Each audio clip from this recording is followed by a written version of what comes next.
করেছে। বাংলাদেশের মানুষ 5ই আগস্ট 2024 সালে নতুন ভাবে তারা স্বাধীনতা অর্জন করেছে। বারবার আমরা অতীতে আমাদের স্বাধীনতা এবং বিজয় অর্জন করার পরেও দেশি এবং আন্তর্জাতিক চক্রান্তের মুখে আমরা আমাদের বিজয়ের ফসল জাতির ঘরে তুলতে পারিনি।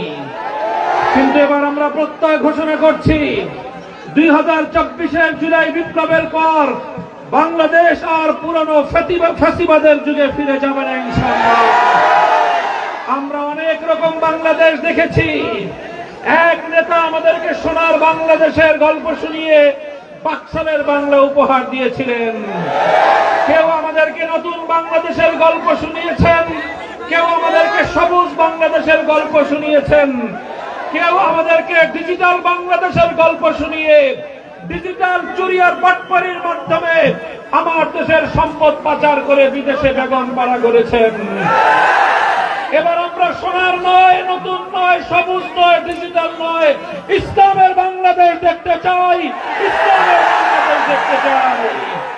সংগ্রামী সাথী ও বন্ধুগণ, আল্লাহর জমিনে যদি আমরা বৈষম্যহীন সমাজ গড়তে চাই, ইনসাফের বাংলাদেশ যদি গড়তে চাই, মানব প্রকৃত তন্ত্রমন্ত্র নয়, আল্লাহর জমিনে আল্লাহ প্রদত্ত খেলাফতের শাসন ব্যবস্থা চাই।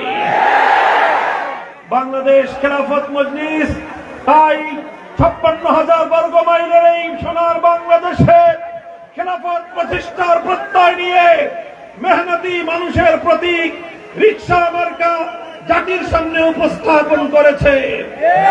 আমাদের দুর্গাপুর কলমাকান্দায় আমাদের জনাব গোলাম রব্বানী সাহেবের হাতে আমি মেহনতি মানুষের প্রতীক, খেলাফতের প্রতীক, বাংলাদেশ খেলাফত মজলিসের প্রতীক, রিকশা প্রতীক তুলে দিলাম।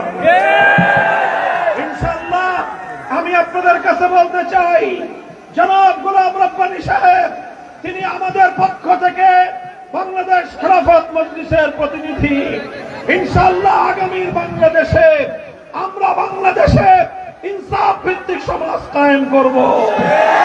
ইনশাআল্লাহ জুলাই বিপ্লবে যারা শাহাদাতের রক্ত দিয়েছেন, 2021 সালে মোদী বিরোধী আন্দোলনে বাংলাদেশের প্রকৃত স্বাধীনতা বাস্তবায়নের জন্য যারা রক্ত দিয়েছেন, 2013 সালে নবী প্রেমের ইজ্জত রক্ষা করার জন্য শাপলা চত্বরে যারা জীবন দিয়েছেন, 2009 সালে যারা যে সকল দেশপ্রেমিক সেনা কর্মকর্তারা পিলখানার ট্রাজেডিতে জীবন দিয়েছেন, তাদের সকলের রক্তের